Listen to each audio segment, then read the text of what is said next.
All right. Well, hello and welcome to today's event. And today for Sustainable St. John, we have global trends in sustainability with our guest speaker, who is Chris Peterson, Associate Director of Anthesis Group. Today, for those who are with us for the first time, Sustainable St. John is here. We create a culture of sustainability in the greater St. John area, and we do that by connecting with businesses, nonprofits, and individuals to share their knowledge and best practices for all things sustainable. My name is Jerry Irish, and I am the Vice President of Sustainable St. John, and I certainly do welcome you. We're lucky to have our presenter today, who is Chris Peterson, the Associate Director of Anthesis Group. And he is going to speak to the trends that he and his global colleagues are seeing and the changes that are included there. With global sustainability, space has evolved significantly in the last 6 months, and in spite of all the challenges that we have in our environment today, there are encouraging signs on multiple fronts in terms of action. Some of the things we're going to be focusing on today will be focusing the effect of the decisive decade, our last best chance to avoid the worst impact of climate change, changing approach to climate change regulation from philanthropic focus to personal interest, i.e. green jobs, safety from flood, fires, health impacts, and others. The investor pivot in ESG investment and the engagement of business, and the cascading impact of COVID-19 from a sustainability perspective. Before we get started, we do have a couple of housekeeping items that I'd like to bring to your attention. I'd like to say just make sure that your video and your mic are off throughout the whole of the entire presentation. If you have questions, please feel free to bring them to the chat line, and we will be bringing them through to at the end of the presentation to have Chris answer those questions. And we also ask that you stay respectful to our presenters and each other while in the group chat and on this Lunch and Learn. So without further ado, I'd like to bring it over to Chris. Welcome, Chris, and thank you so much for bringing this to us today. Well, that's great. Thanks a lot, Jerry, and thanks everyone for joining. Really appreciate it, and excited to have this discussion. I know as the board, we were kind of talking about some of the things that, as Jerry mentioned, myself and my colleagues are seeing and experiencing around sustainability, and a really significant change that we've seen over the last 6 months or so that we wanted to just kind of share with this group, and then hopefully have a bit of discussion around, how does that match with what you're experiencing in your own organization? What are some of the opportunities that creates for you? And how do you kind of capture some of the excitement that is out there at the moment? So maybe before I jump into it, maybe just a couple words about Anthesis. We are a dedicated sustainability consulting company. We're the largest dedicated sustainability consulting company in the world. We've got over 600 staff located in around 17 countries, serving 1,000 clients. They cover everything from investors, governments, investor-owned organizations, public utility or public organizations, private organizations, the whole gamut. So, that gives us some really interesting perspective on where are we in the state of sustainability around the world, and what does that mean? I'm really proud some of the work that Anthesis has done recently in this space to kind of solidify our commitments around that. So one of those is becoming a BCorp certified organization. And I was speaking to the member engagement lead for BCorp UK, and she had mentioned around the St. John connection, and she was very aware of the work that Hemmings House and others have done to promote BCorp, and it was great to see just that growing understanding and building on the reputation that St. John has within that global movement. So very cool to see. And then the second piece that also happened in March of this year was a commitment to driving out over 3 gigatons of GHG emissions through the support we're providing to our clients. So again, really excited to see that kind of drive coming together. And then maybe just a word on myself. So, I get to do this really fun global sustainability career from here in St. John, New Brunswick. But ironically, kind of all my clients are in the US and primarily in the electric utility space with a mixture of government-based organizations and public-owned utilities or investor-owned utilities. And, I always talk about how my vision and passion really sits in how do I harness the power of business to really drive particularly social value and sustainable value, particularly in the areas of climate change and the sustainable development goals. So you'll see some of that reflected in my presentation today and some of the angle I take within that.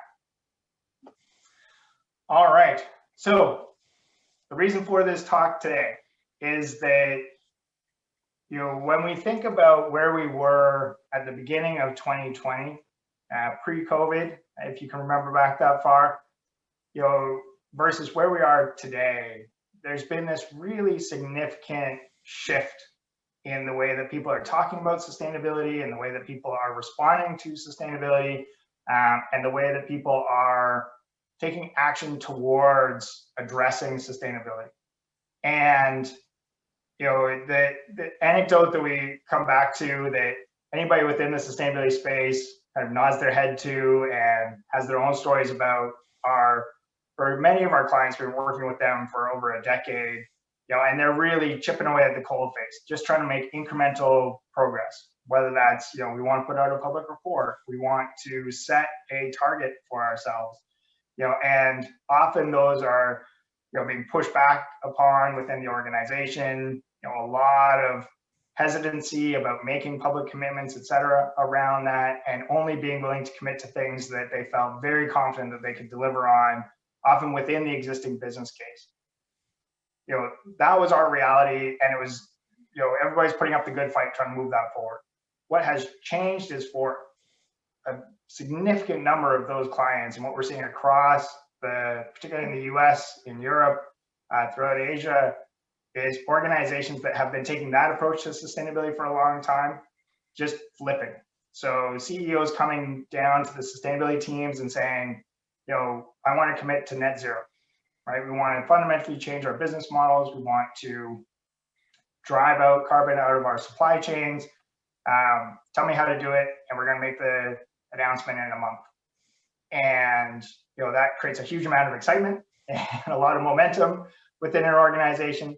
And that shift is something that we are genuinely seeing and is really robust at the moment in terms of how people are approaching that. And that was kind of what sparked this point of what's driving that, what's sitting behind that, where is that coming from, and does that give us a reason for optimism around sustainability, which is not often a term we talk about within the space, or are there still significant challenges for us to overcome, and is the optimism enough to overcome those? So that's what we'll walk through, is kind of what do we see as the key drivers for that tipping point, that shift that we've seen. What are the challenges that still remain for us so that we can go in eyes open to those. And then finally, really thinking about, when I talk to my colleagues and reflect on it, what is it that's giving us some optimism for the path ahead and the good fight that is coming. So hopefully you can think through those as we go through them. Would love to hear, again, if those are resonating for you, if you're experiencing different things in your organization or your own context, and what's giving you optimism as you think about kind of coming to the call today, getting up on Monday morning to go into work and do what you can to move the sustainability agenda forward. There's always something ticking back there, and would love to hear what those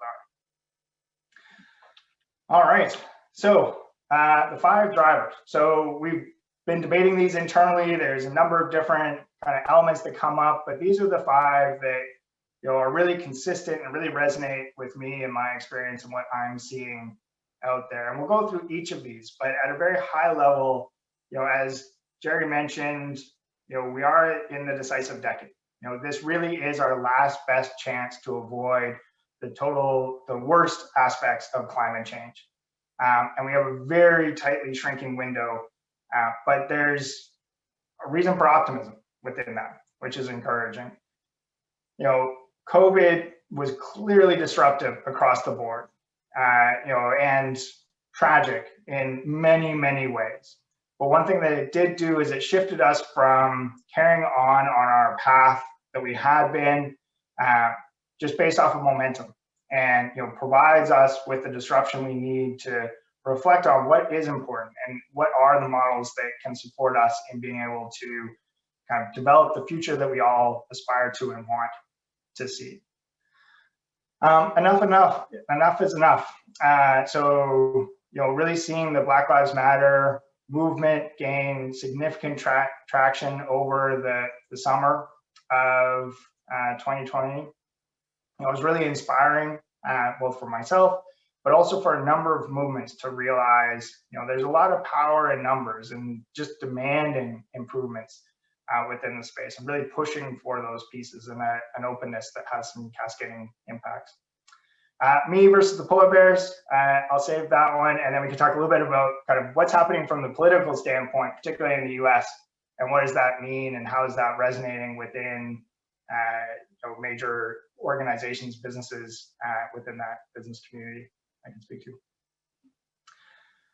So, decisive decade, last best chance to avoid the worst of climate change. You know, and what we have often talked about within the sustainability space is this sense of, you know, an impending brick wall. There's been kind of metaphors, people talking about trying to kind of build a brake system in a moving car as you see the brick wall rapidly approaching you. You know, as we think about the decisive decade and this last chance, it really does drive the sense of urgency and maybe even a sense of optimism, as we'll talk about, in that, you know, it's not too late. You know, this is the time for us to take action. Would have been great if we'd taken action 5, 10, 20, 50 years ago. But, you know, we now have all the data, all the information. You know, people talk about how this is the first generation to have all the facts and the last generation to have a chance to impact the future of the world for essentially hundreds of years going forward. And, you know, that really does drive action and, you know, is engaging organizations in terms of the importance of this, both for their own organization, but also as individuals are coming in to those organizations, kind of demanding and asking, what actions are we taking to address these challenges? As we think about those challenges and what does that look like, you know, I really like this infographic where it does a good job of consolidating some of the science around, you know, what does it mean if we are kind of 1.5 degrees C scenario versus a 2 degree C scenario on a global warming scale. And a couple of the things that really stand out for me on this one are the people side of this. So when we think about the number of people who will be impacted by extreme heat waves once every 20 years, you see that shift of 9% versus close to 30% of the global population. You know, when those heat waves hit, those are what lead to really significant migrations, refugee crises, human tolls, you know, famines, etc. You know, when we think about kind of the cascading consequences of that, you know, a number of people point to some of the heat wave and drought leading to the Syrian conflict, in that it drove 1 million people into Aleppo and, you know, really strained a lot of the systems and drove a lot of those consequences within it.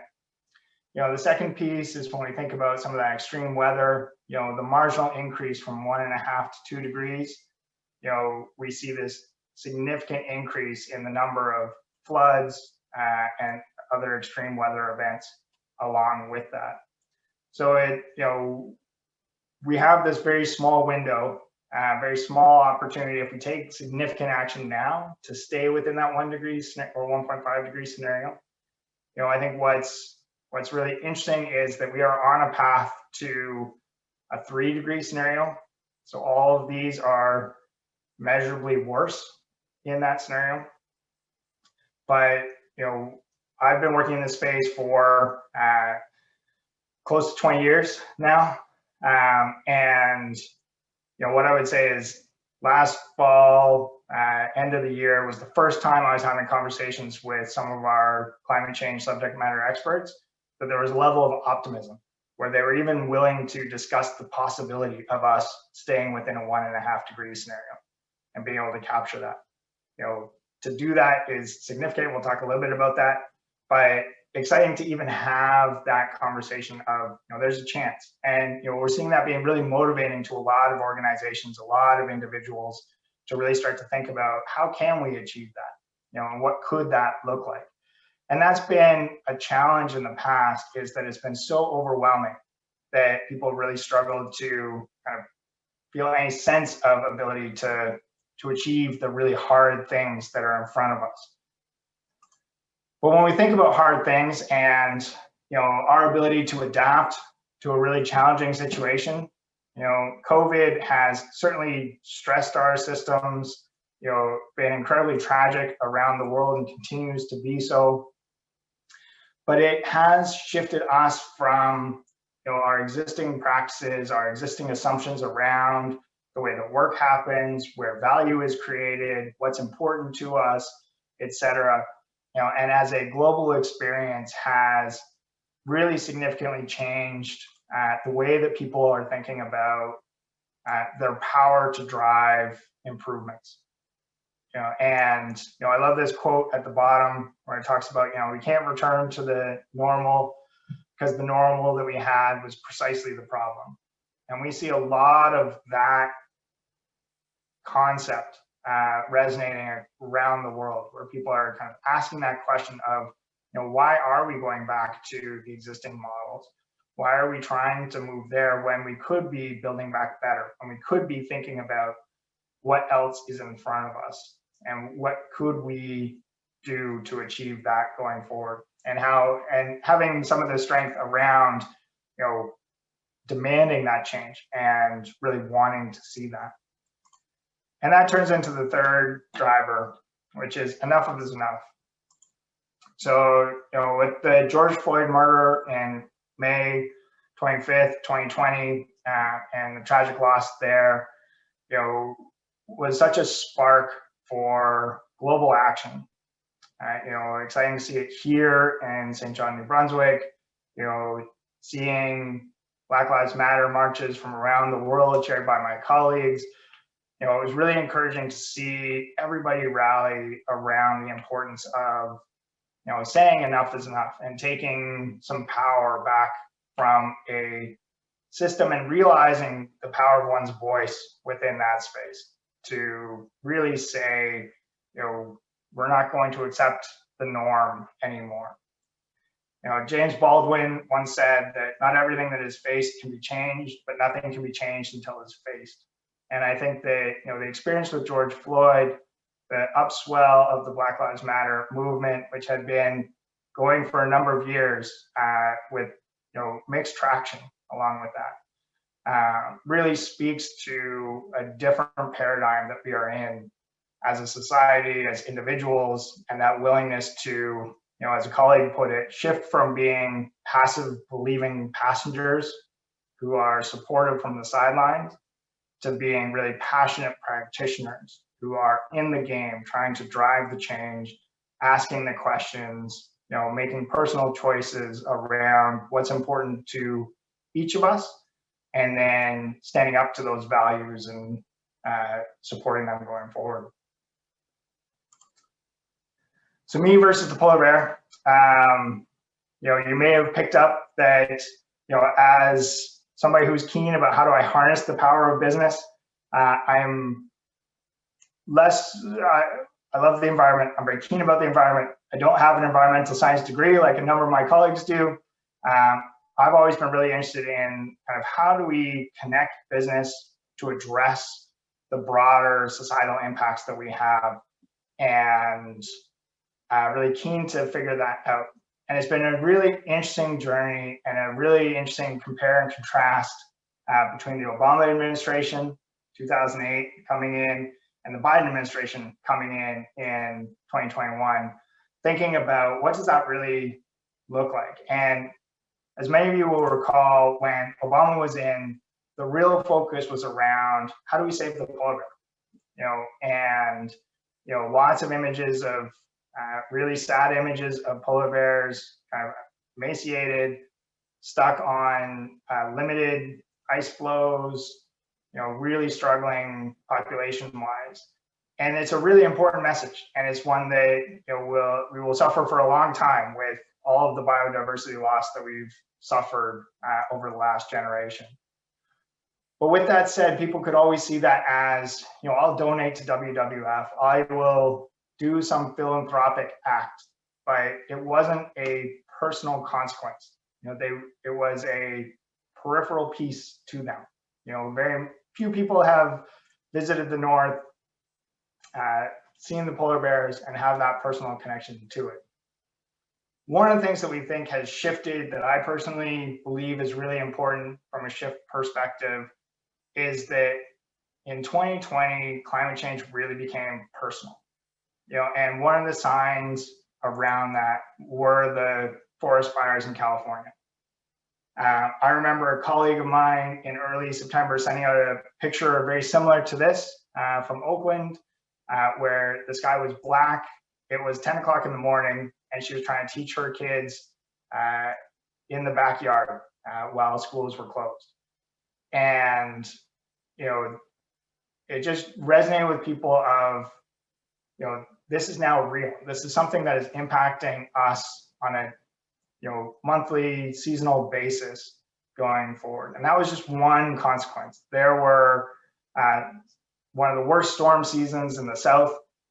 So Louisiana, Georgia, Florida, Texas were all hit with really severe storms that took out billions of dollars of infrastructure that had to be rebuilt. We had tornadoes in the Midwest that were more severe than normal. The deep freeze in Texas earlier this year that broke their energy grid.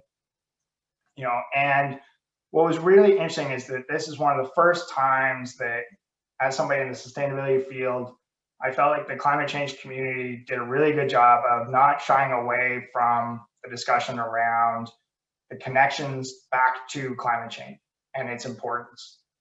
And clearly climate and weather are different things, but they are connected. And when Hurricane Katrina hit, when Hurricane Sandy hit, the climate change community was very cautious. They're a scientific community. They are engineers, scientists, really thinking about, we can't provide a direct causal link between those two, but we would say tendency-wise, we are going in that direction. With the storms in 2020, people were very clear, like, this is what climate change looks like. This is what science has been predicting. This is what it's going to look like. And it's going to be like this going forward. And we need to be prepared for that. This is the consequence. This is what was predicted in the 70s, in the 80s, in the 90s. And it is all coming to fruition as anticipated. And that connection back to the individual, I think, is one of the key drivers that we're seeing within this space. That's true for individuals in society. It's also true for businesses in society. So this is a summary of the World Economic Forum. These are kind of likelihood and impact, is this bottom corner, and then to go from 2012 up to 2021. And I think what is really interesting to me within this chart, maybe the kind of key takeaway, when you look at the drivers at the bottom, so blue are economic, green are environmental, orange are geopolitical, red is societal, and purple is technological. And this is their World Risk Report. You see this transition in the emergence of environment and societal issues really starting to emerge within these in terms of the key risks that organizations are likely to face going forward. And how do they start to prepare themselves for that and be in a position to respond. And then, naturally, a kind of consequence of that is the investor community. really stepping up to the sustainability challenge in front of us.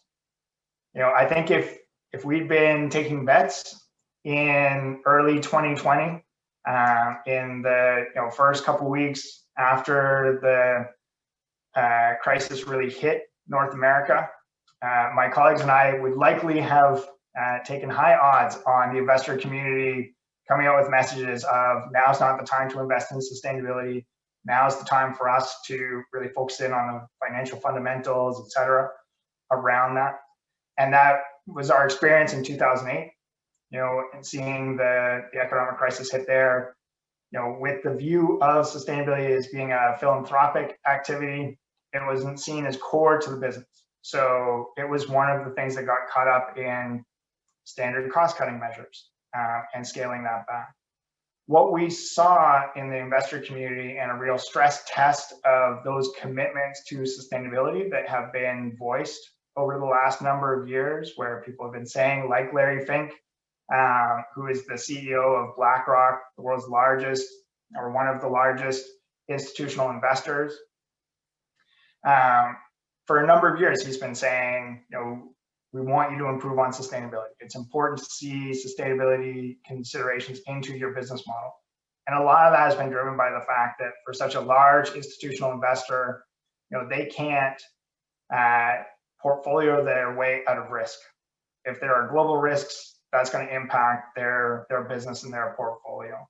So purely from a business financial incentive perspective, that organization, Larry Fink and others, are really seeing that link and have maintained that commitment into 2021.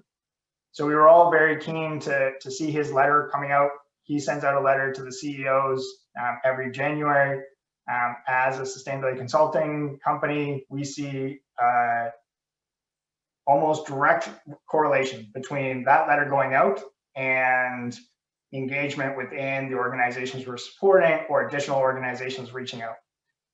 Because CEOs get that letter, it scares them. They don't have the answers that they would want to be able to answer to one of their largest investors, and start to understand the consequence. And again, this is that start of the pivot that we're seeing, the shift within the industry.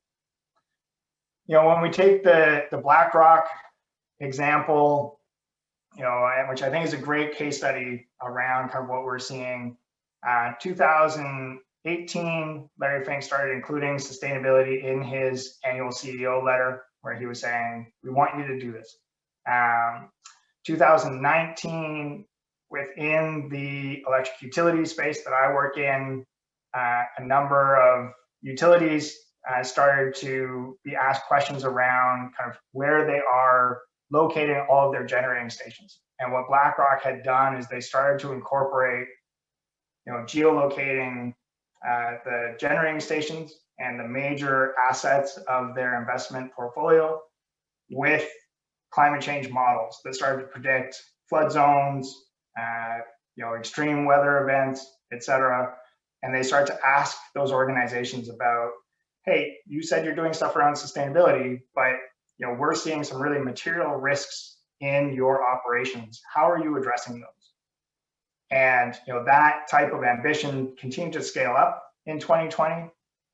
And then, as mentioned, took another big leap with him really doubling down, and the organization really doubling down on their commitment to sustainability, demands for sustainability, and expectations around performance around sustainability. So as a sustainability practitioner, that letter coming out was a key milestone for myself and a number of my colleagues as we really see this shift, and I'll talk a little bit about this, of the norm practice now becoming a business commitment to sustainability, as opposed to that being the fringe activity within that. And kind of the work of Larry Fink and that group plays an important piece in that.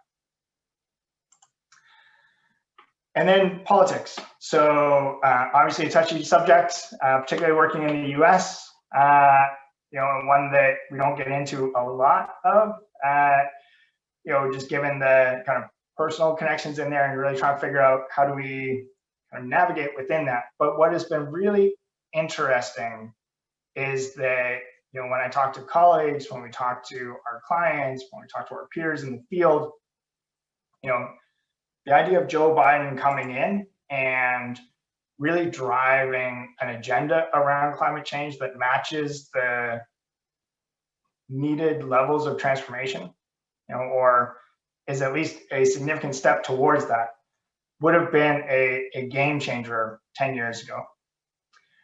The way that it is being seen today within the community is really that as this fuel on the fire, as this catalyst to this change that we're already seeing. And you know, when I think about the electric utilities that I work with, a number of the Fortune 500 companies that we work with, you know, they're viewing politics as an unstable, uncertain contributor to sustainability. But they see the fundamentals of sustainability continuing to drive their needs, their organizational risks, their opportunities for growth going forward, and are making commitments independent of what's happening in Washington. And, you know, as a result, kind of when there is a climate friendly organization that is really trying to drive, or administration that's trying to drive an agenda, that accelerates some of those activities. But, you know, with say like Trump coming in and clearly a kind of anti-climate change agenda in place, what it didn't do was to pull down the majority of those ambitions. You know, it was really interesting to see that the business community kind of separated from the political driver around that. And we'll talk a little bit about some of the consequences of that as we go forward as well. So those are the five key drivers that we're seeing are really impacting and driving kind of this shift that we're seeing. You know, but as a kind of pragmatic optimist, you know, I don't want us to shy away from the challenges that lay in front of us, which I won't lie are really significant. So let me highlight a couple of the key ones that we're keeping an eye on and continuing to kind of work against within that. So first and foremost is the climate change agenda. You know, in order for us to meet a 1 to 1.5 degree scenario, or even a 2 degree scenario. So, you know, thinking about those scenarios that I showed with the WWF infographic, there's some really kind of critical milestones for us in order to hit within that. So, you know, one is the kind of 50% mark in the 2030 range. And so when we think about that, you know, that is a really significant drop. And then if we're going to get to 0 by 2050, which is what would be required if we want to have a chance of staying at 1.5 degrees, you know, and, you know, in the kind of 2060 range, if we want to stay in 2 degrees, you know, again, takes another significant leap. What we find when we work with a number of organizations that are considering science-based targets, you know, it is one of these things that at a strategic level, at a personal level, the logic makes perfect sense, right? You see the importance of, you know, the science is telling us this is where this is going. You know, the consequences for our business are fundamental. We cannot ignore the ability to access water for our staff to operate in a space that is not suffering from major heat events. You know, what this means for our supply chain, what this means geopolitically around the world are all fundamentals that organizations are aware of and can logically look at. And so often those are the drivers, are the outside pieces that, you know, get people excited about setting a science-based target or aligning with the science around that, or setting a net zero target in a future date. What is challenging around this is when we sit down to really help them model out what would that pathway look like? What would that really take to get there? And, you know, those changes are fundamental. That's changing your business model. That is changing your supply chain. That is driving improvements across the board. Really significant changes, and organizations are making them. So, it's important to keep that in mind, but they are not easy lifts, right? We're really behind the gun on this, and we can get there, but it's not easy. So that's our first challenge, and the scale of the challenges in front of us are reflected when we think about things like the Sustainable Development Goals.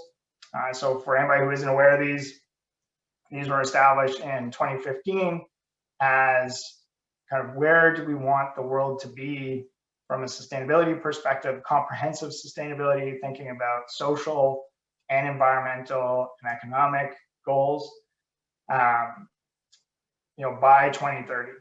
And so these are all things that I have yet to meet anybody that doesn't agree with.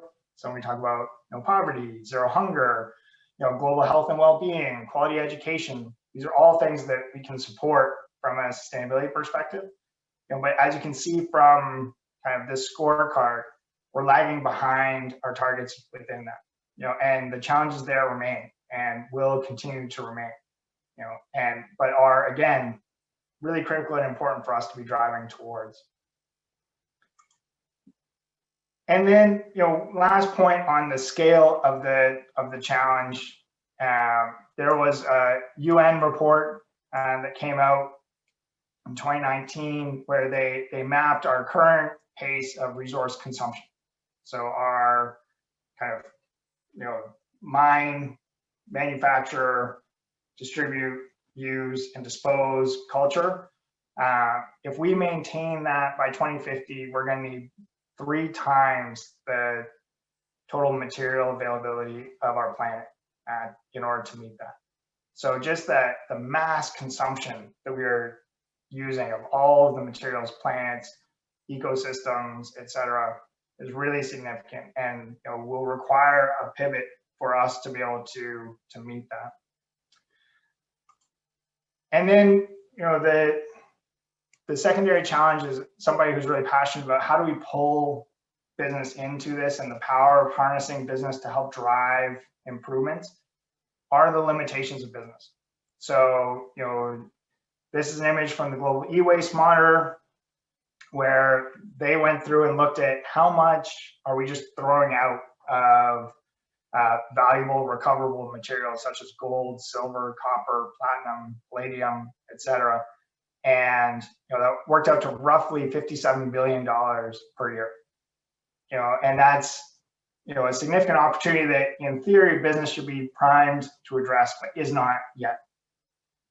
And it's important for us to remember that this can't just be a business solution. This really requires an all hands on deck. This requires individuals as citizens demanding their politicians, their communities, their friends in order to take action on these steps.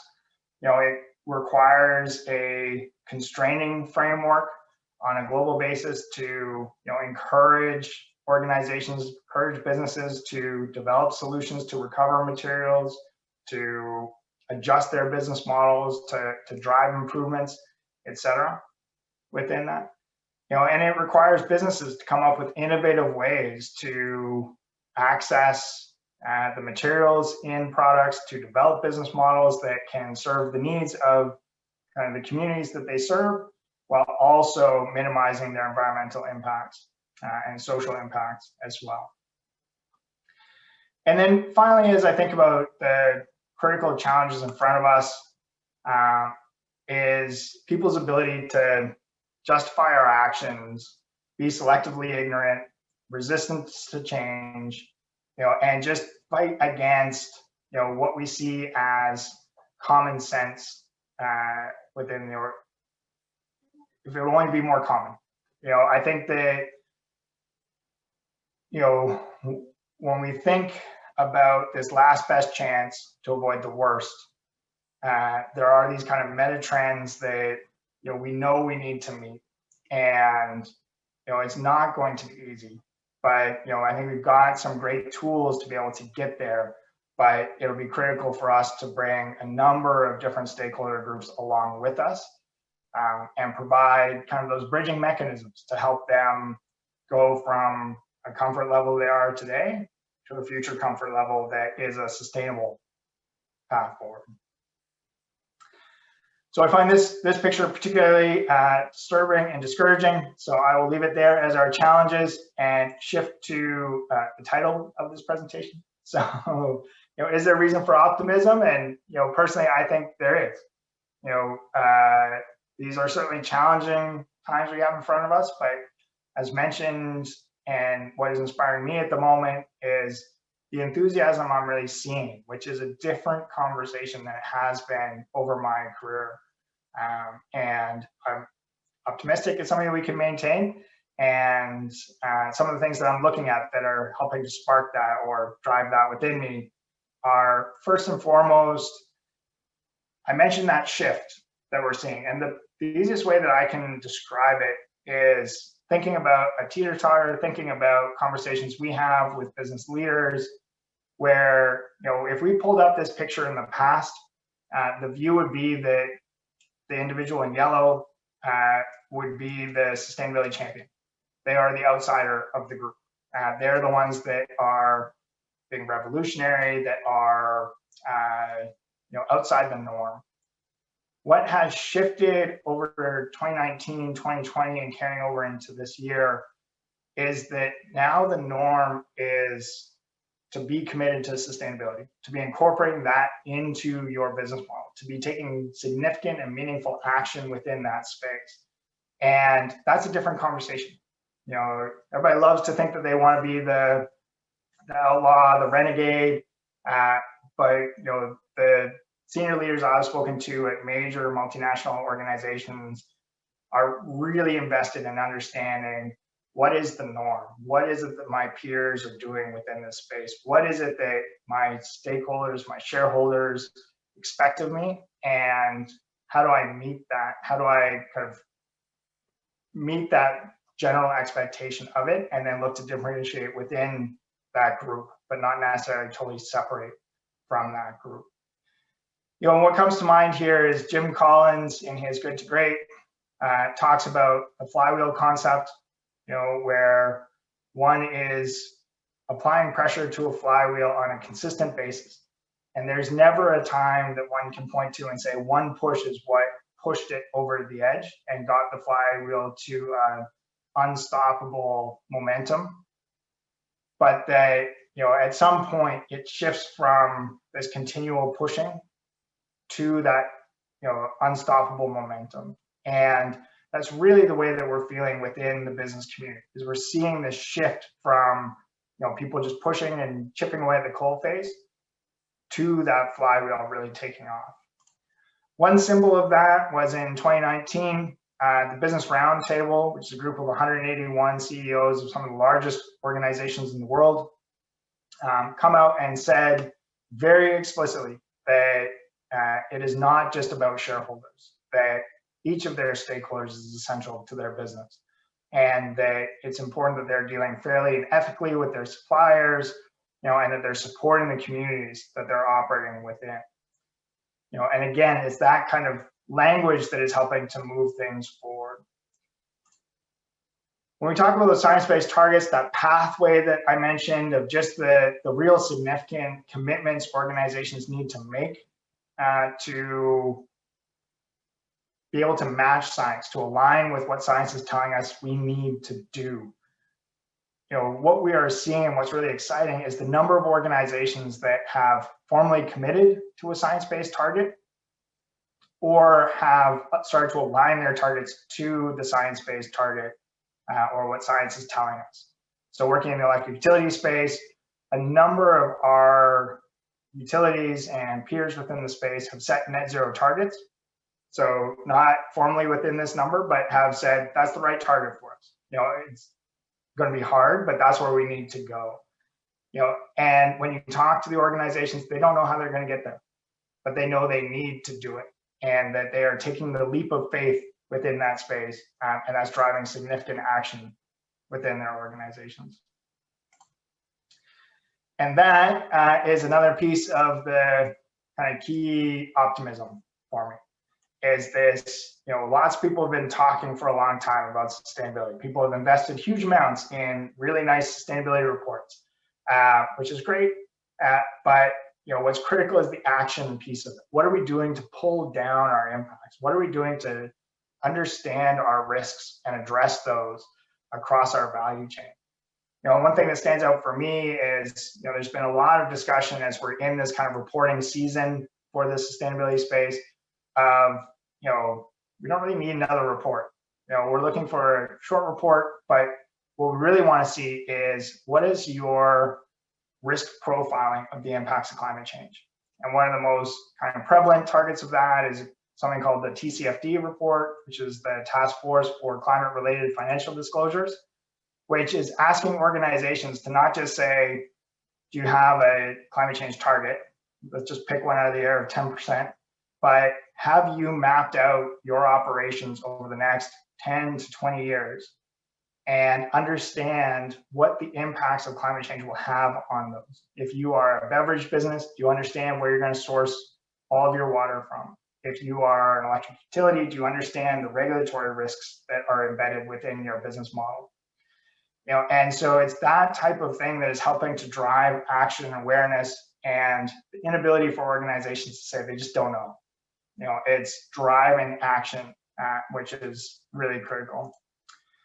And then, as mentioned, when we think about climate change, as frustrating as it is that, we need to go through this process of people being killed by major events, suffering from social inequality, unsustainable systems, it isn't until individuals can really feel that pain of it that they're often willing to take action, and a recognition of a change that is required within that. And, as mentioned, when we think about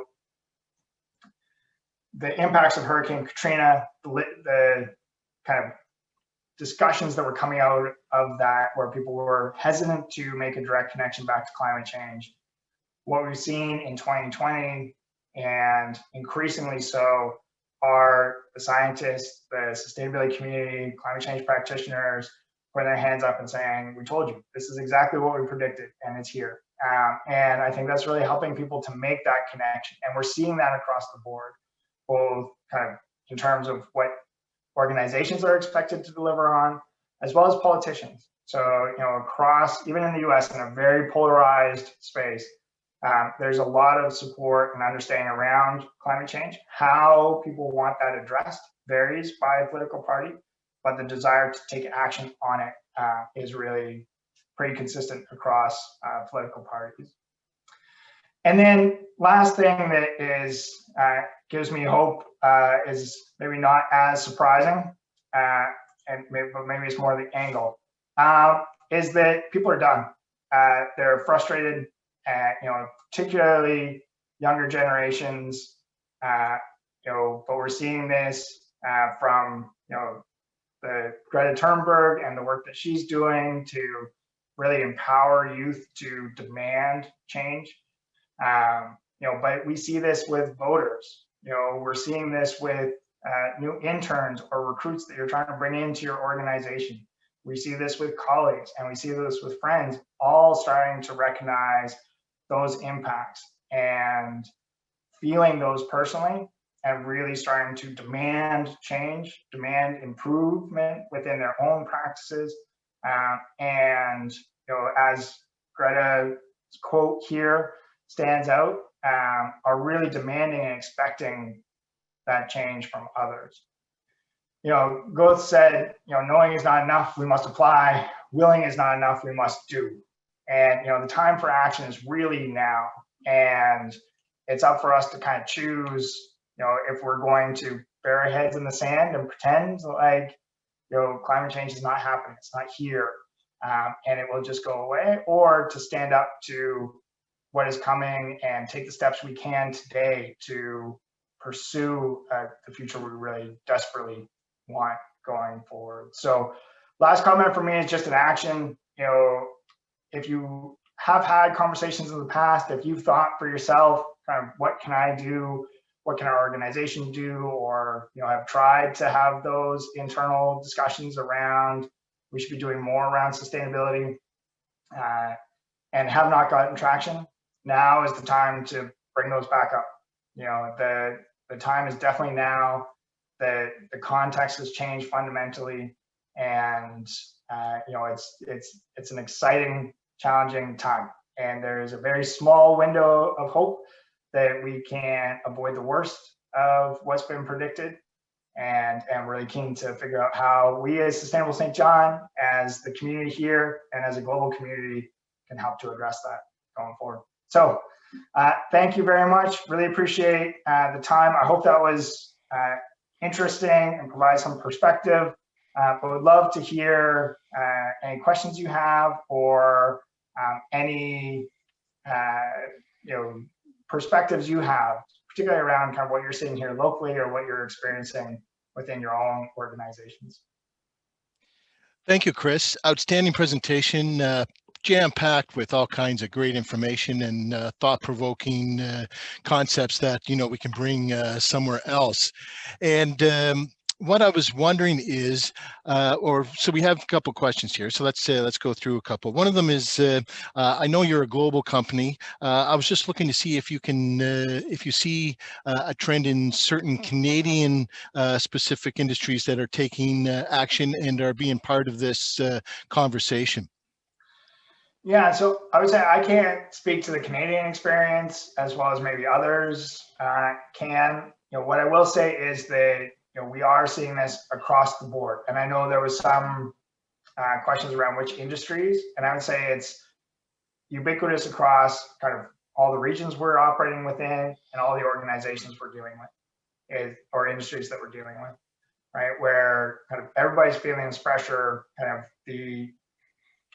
as mentioned, with the shift of the norm being taking action on sustainability, organizations who are not are feeling a lot of pressure to justify not taking action around it. And that's cutting across the board for them.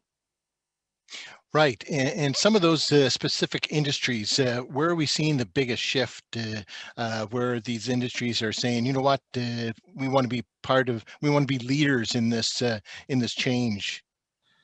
Yeah, I think there's, as I mentioned, I think we're seeing it across every industry, right? So we're hearing kind of from clients across the board, service industries, manufacturing, the whole bit, trying to understand kind of what's the role that they play and how do they differentiate from a sustainability perspective.